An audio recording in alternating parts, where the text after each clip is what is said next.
Saudara, 2 hari lagi Indonesia menggelar pemilihan umum baik legislatif maupun pemilihan presiden.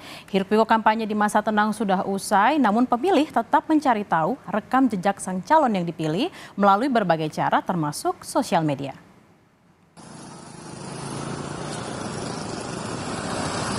Di masa tenang, selama 3 hari, mulai dari Minggu 11 Februari, tak ada lagi kampanye akbar di sejumlah daerah.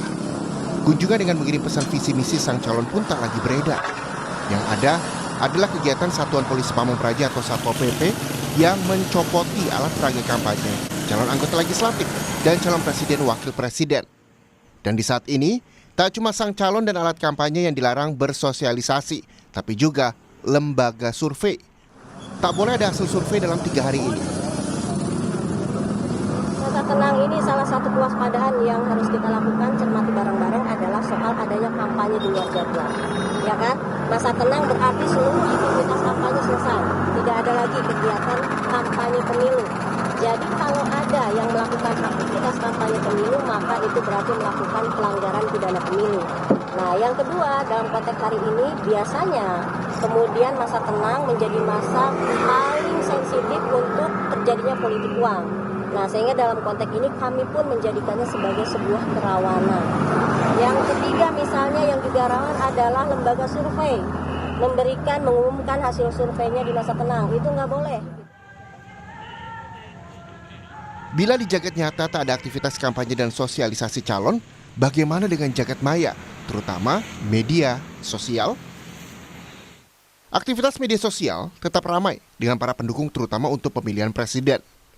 Tapi ada pembedanya, yakni aktivitas para penjaga pemilu yang ingin pesta demokrasi ini untuk mendapatkan sosok yang tepat memimpin republik. Jaga suara, kawal pemilu, dan jaga pemilu adalah beberapa di antara saluran untuk informasi tentang apa yang bisa diperoleh pemilih, baik rekam jejak maupun teknis pemilihan pada 14 Februari 2024. Dan yang paling disorot saat ini adalah pemilih pemula alias generasi Z yang baru pertama kali memilih. Mereka, menurut data KPU, berjumlah lebih dari 46.800.000 orang dengan persentase 22,85%. Total pemilih yang 204.807.000 pemilih. Tim Liputan, Kompas TV. Menjelang pemungutan suara pada 14 Februari, Litbang Kompas telah melakukan survei pada 29 Januari hingga 2 Februari tentang perilaku pemilih pada pemilu 2024. Dari responden yang diwawancara, ada sejumlah data yang tersaji, saudara. Kita mulai dengan data tentang pengetahuan para pemilih terhadap capres-cawapres dan partai yang mereka pilih nanti.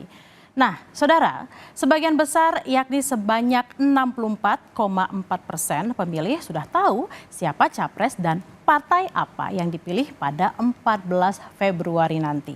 Sebanyak 16,2% hanya capresnya saja dan partai saja sedikit hanya 1,6%,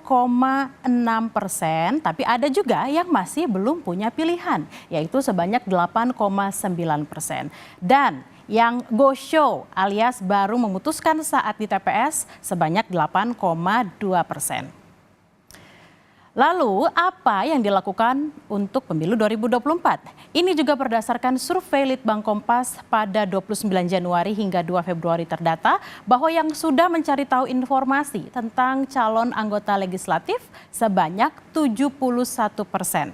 Dan cukup banyak juga yang menyatakan akan ikut hadir di penghitungan suara, yakni 59,9%.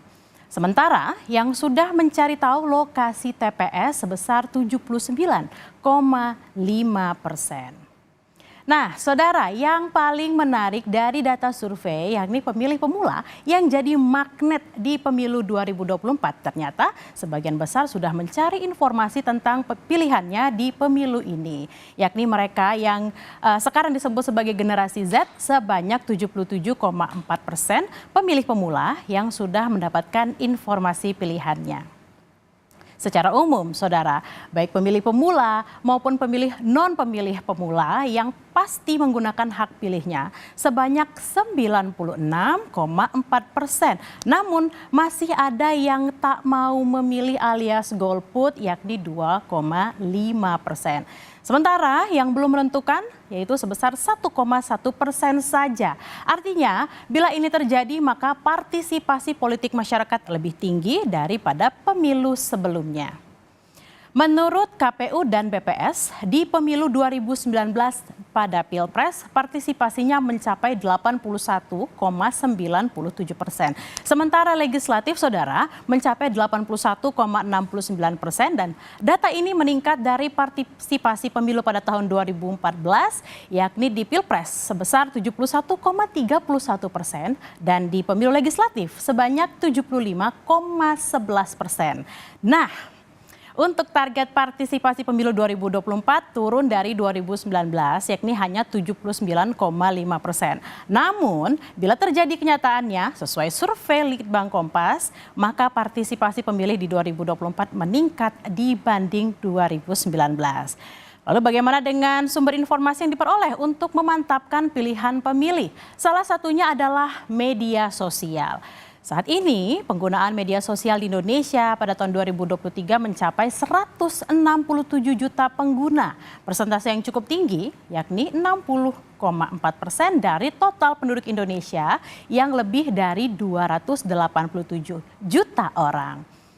Saudara, sebanyak 51,2% pengguna memakai media sosial sebagai sumber informasi. Memang kalah banyak dari yang menggunakan media sosial untuk berkomunikasi sebanyak 60,6% dan mengisi waktu luang sebanyak 58,2%. Sementara untuk sekedar inspirasi kegiatan dan melihat konten semata hanya 50,4% dan 48,8%.